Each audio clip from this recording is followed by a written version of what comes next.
Baik, para pemirsa ACTV yang dimuliakan Allah Subhanahu wa taala, kembali lagi kita di Ustaz Menjawab. Kita sedang membicarakan suatu tema yaitu mengenal nabi-nabi ulul azmi bersama narasumber kita Tengku Safrini.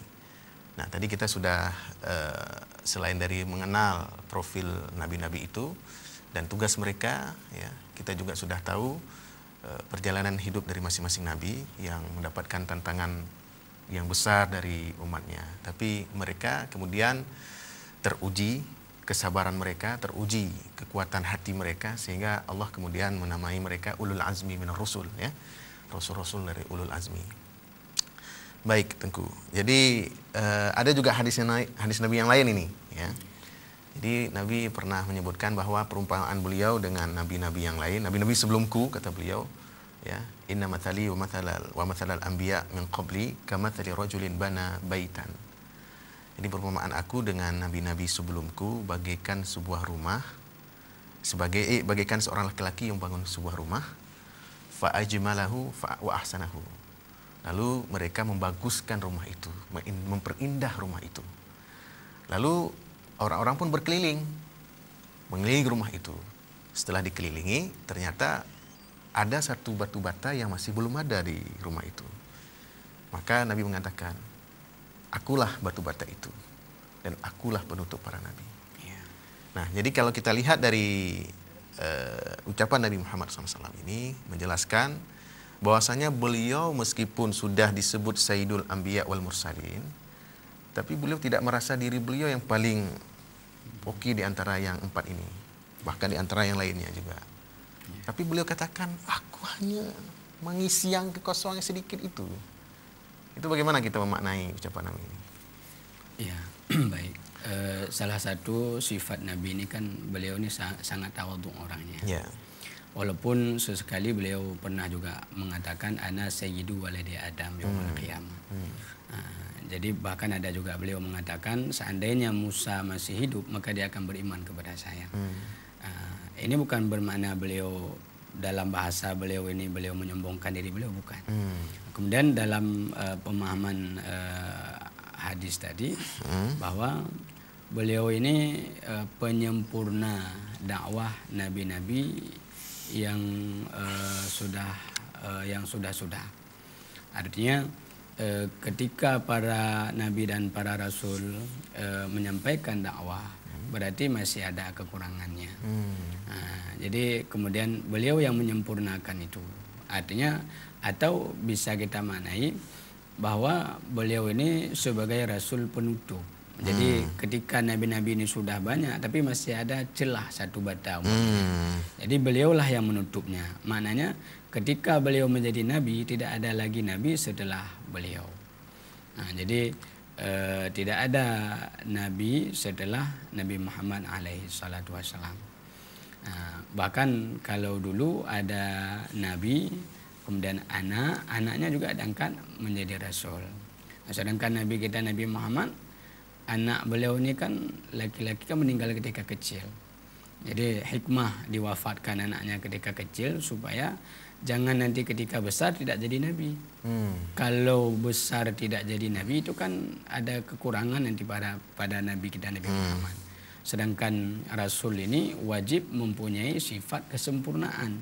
Tidak boleh ada sifat kekurangan pada nabi. Nah, makanya nabi kita Nabi Muhammad ini sebagai nabi penutup, nabi akhir zaman, jadi ibaratkan seperti bata yang menutup celah sehingga tidak ada lagi nabi setelah nabi kita Nabi Muhammad SAW, bahkan sampai nanti dengan kiamat tidak ada lagi. Dan itu wajib memang kita imani seperti itu. Ya, baik. Karena selama ini yang dipahami oleh kebanyakan kaum muslimin, Nabi ini kan menasakh ajaran nabi-nabi sebelumnya. Betul. Ya kan? Syariat beliau menasakh syariat nabi sebelumnya. Nah, kalau kita lihat dari hadis ini ternyata beliau peran sangat kecil. Ya, dibanding nabi-nabi sebelumnya. Kalau beliau diumpamakan oleh beliau sendiri bagaikan sebuah rumah, berarti tanpa beliau saja sebenarnya sudah jadi rumah itu, boleh digunakan seterusnya. Iya. Ya kan? Betul. Peran beliau sangat kecil, istilahnya labinah. Betul. Ini sebuah batu kecil gitu. Nah, tapi ternyata umat Islam itu lebih banyak bicara Muhammad tapi kurang bicara masalah Musa, kurang bicara Isa, kurang bicara Ibrahim, Nuh dan seterusnya. Betul. Itu apakah tidak terlalu populer hadis ini di kalangan umat? Iya, semua nabi ini itu menjadi panutan sebenarnya bagi kita semua. Jadi bukan hanya nabi kita, Nabi Muhammad. Ada sejarah-sejarah mungkin pada masa lalu yang tidak terjadi pada masa nabi kita, Nabi Muhammad. Kemudian makanya kita wajib membaca sejarah semua para rasul, itu wajib kita baca. Jadi semua sejarah-sejarah Nabi itu berkisah tentang pergulatan beliau dalam dakwah dengan masyarakat pada saat itu. Dan kondisi keadaan orang itu akan terus berlalu seperti itu sampai hari kiamat. Umpamanya dulu masa Nabi Abu Jahal, kan sekarang nggak ada nama Abu Jahal, tapi sifatnya itu masih ada. Orang pada masa Nabi Nuh, pada masa Nabi Adam, Idris, Nuh, Saleh dan lain-lain sebagainya, itu orangnya memang tidak ada lagi. Tapi sifatnya itu masih ada, masih berlaku. Keadaan mereka memperlakukan para nabi itu masih ada. Makanya kita yang sering baca Al-Quran kan banyak sejarah-sejarah Nabi, nasihat-nasihat Allah kepada Nabi dan lain sebagainya, itu perlu sekali kita amalkan. Jadi bukan hanya mengetahui sejarah Nabi Muhammad lalu kita merasa cukup, tapi kita wajib membaca sejarah-sejarah nabi-nabi yang sudah pernah diutus oleh Allah Subhanahu wa taala. Karena ya memang keadaan orangnya tetap ada sampai hari kiamat. Model umat, model Fir'aun umpamanya kan, model Haman, model umat-umat yang dulu lah. Orang keras kepala dan lain sebagainya, itu akan tetap ada. Makanya kalau kita membaca sejarah-sejarah semua nabi, itu akan sempurna sekali hidup kita.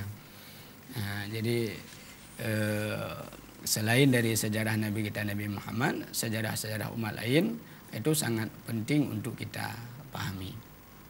Ya, yang tadi kita sudah sebutkan juga bahwa yang sangat populer di masyarakat kan penjelasan berkaitan bahwa Nabi Muhammad ini adalah yang menasakh. Syariat beliau adalah yang menasakh syariat nabi-nabi sebelumnya. Karena begitu populer ungkapan ini sehingga menghilangkan peran Nabi yang disebut dalam hadis tadi. Bahwa beliau sendiri merasa beliau itu kecil dibanding nabi-nabi yang lainnya. Nah, itu saya kira ini satu pesan kerukunan juga dari Muhammad SAW bahwa beliau yang sebagai Sayyidul Anbiya Mursalin, tapi beliau tidak menganggap beliaulah yang berperan besar dalam Islam ini. Bahkan peran nabi-nabi sebelumnya lebih besar daripada peran beliau. Betul. Ya. Itulah memang yang seharusnya dimiliki oleh setiap pendakwah sebenarnya. Yang menjadi pendakwah hari ini itu harus diamalkan sebenarnya seperti itu. Artinya bukan kita yang paling berjasa dalam mengembangkan dakwah Islam ini. Tapi sudah ada duluan ulama-ulama yang dulu itu yang sudah melakukan dakwah seperti kita. Jadi artinya kita ini masih kecil sekali dibandingkan Imam Syafi'i, dibandingkan dengan Imam Maliki dan lain-lain sebagainya, imam-imam besar itu. Kita kan masih kecil sekali, nggak ada apa-apanya dibandingkan mereka. Jadi artinya kita ini hanya penyampai, artinya yang menyampaikan apa yang kita ketahui. Jadi bukan bermakna kita ini paling pandai, paling hebat, apalagi merasa hebat dari ulama-ulama besar umpamanya. Kan Nabi Muhammad kan tidak merasa seperti itu. Oke, kalau tadi kita ungkapan Nabi Muhammad itu sebagai penasakh syariat-syariat Nabi sebelumnya, itu kan terkesan Nabi buat rumah sendiri. Nabi-nabi lain ada rumah, beliau punya rumah juga. Nah, kalau dalam hadis ini tidak, beliau bersama-sama Nabi lain dalam satu rumah. Bahkan rumah ini rumah bersama. Iya. Jadi kesamaan semua nabi, saya ulang kembali, itu kan tentang masalah tauhid. Adapun tentang masalah syariat itu kan berbeda-beda. Ya, jadi ada makanan yang diharamkan kemudian dihalalkan ke kita dan lain-lain sebagainya kan. Bahkan ada istilah dalam usul fiqh itu kan syara'u ma qablana. Ada syariat yang dulu itu masih berlaku juga untuk kita. Umpamanya sunat Rasul umpamanya. Nabi Ibrahim kan sunat Nabi Ibrahim, sunat Rasul. Kemudian kita juga disunat juga umpamanya dan lain-lain sebagainya. Kemudian contoh umpamanya yang dinasakh umpamanya kalau Nabi Sulaiman banyak istri umpamanya, sedangkan Nabi kita tidak banyak, kemudian syariat kita lebih sedikit lagi umpamanya. Jadi yang dinasakh itu sebagian syariat tapi kebanyakannya, jadi cuma sedikit yang masih berlaku. Jadi bukan bermakna beliau mengabaikan dakwah atau syariat umat dulu, bukan. Tapi beliau untuk menyesuaikan dengan keadaan umat juga, juga dengan kondisi umat. Seperti itu ya. Iya. Ya, baik. Ini ada sisa waktu 7 menit lagi, mungkin ada hal lain yang bisa disampaikan. Ya, baik.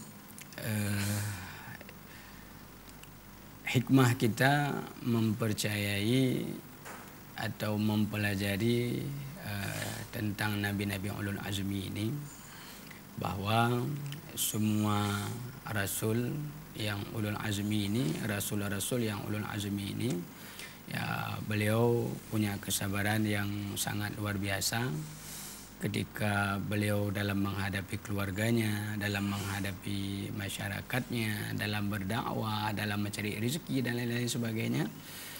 Itu bisa kita jadikan sebagai panutan atau sebagai pegangan di dalam hidup kita. Lebih-lebih lagi tentang kesabaran. Jadi sabar itu sangat luar biasa.